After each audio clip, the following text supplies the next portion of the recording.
आतंकियों से सांठगांठ करने पर जम्मू कश्मीर जेल विभाग के डिप्टी सुपरिटेंडेंट और एक स्कूल प्रिंसिपल को सरकार ने टर्मिनेट कर दिया है। ये कार्रवाई अनुच्छेद 311(2) के तहत की गई है। सूत्रों के अनुसार जेल विभाग के डिप्टी सुपरिटेंडेंट फिरोज अहमद लोन पूर्व मुख्यमंत्री उमर अब्दुल्ला के कार्यकाल में 2012 में नियुक्त हुए थे। उन्होंने आतंकी कमांडर से मिलकर युवाओं को हथियारों की ट्रेनिंग के लिए पाकिस्तान और POJ भेजने की साजिश रची थी। वहां से इन युवाओं को कश्मीर में धकेलकर हिजबुल मुजाहिदीन के सक्रिय आतंकी के रूप में काम करने की साजिश थी। जांच में पता चला है कि लोन मारे गए हिजबुल आतंकी रियाज नायकों के लिए काम कर रहा था।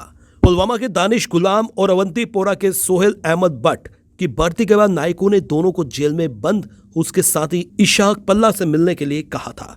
बताते हैं कि जेल अधिकारियों ने दानिश व सोहेल को मिलने की अनुमति नहीं दी थी। जांच में पता चला कि इसके बाद पल्ला ने लोन से मुलाकात की। इसके बाद लोन ने पद का दुरुपयोग करते हुए दानिश व सोहेल को पास जारी कर दिया। लोन जेल के रिसेप्शन में जाकर दोनों युवकों को जेल परिसर के अंदर तक लाया। इस मुलाकात में दानिश व सोहेल को सीमा पार बेचने की साजिश रची गई थी। हालांकि दोनों बॉर्डर क्रॉस करने के पहले ही गिरफ्तार कर लिए गए। दर्शकों, आपको यह भी बता दें कि जेल से ही आतंकी साजिश रची जाती थी और फिरोज लोन जैसे महत्वपूर्ण पदों पर बैठे लोग इन साजिशों में सहयोग करते थे और जेल की व्यवस्था को पूरी तरह तहस नहस करते थे।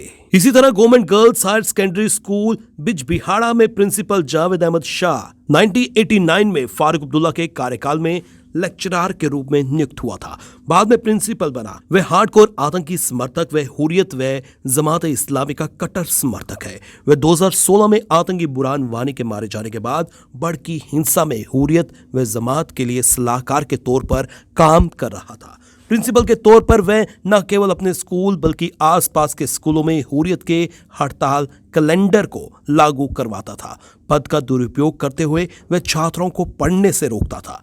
उन्हें शारीरिक शिक्षा व सांस्कृतिक कार्यक्रम में शामिल होने से ये कहकर रोकता था कि ये इस्लाम के खिलाफ है। वह आतंकियों की मदद करता था। जमात के मंसूबों को कामयाब बनाने के लिए वह इस्लामी शिक्षा पर जोर देता था। दर्शकों, आपको यह भी बता दें कि सरकार ने देश विरोधी गतिविधियों में लिप्त 40 सरकारी ऑफिसर्स व कर्मचारियों को टर्मिनेट कर दिया है। हिजबुल सरगना सलाउद्दीन के 2 बेटों, हुर्रियत नेता व अलगाववादी गिलानी के नाती समेत कई कर्मचारियों पर अब तक कार्रवाई हो चुकी है। कई और पर कार्रवाई की तलवार लटक रही है। देश विरोधी गतिविधियों में लिप्त सैकड़ों कर्मचारियों के खिलाफ PSA के तहत भी कार्रवाई हुई है। अब इन्हें जम्मू कश्मीर से बाहर की जेलों में शिफ्ट किया जा रहा है।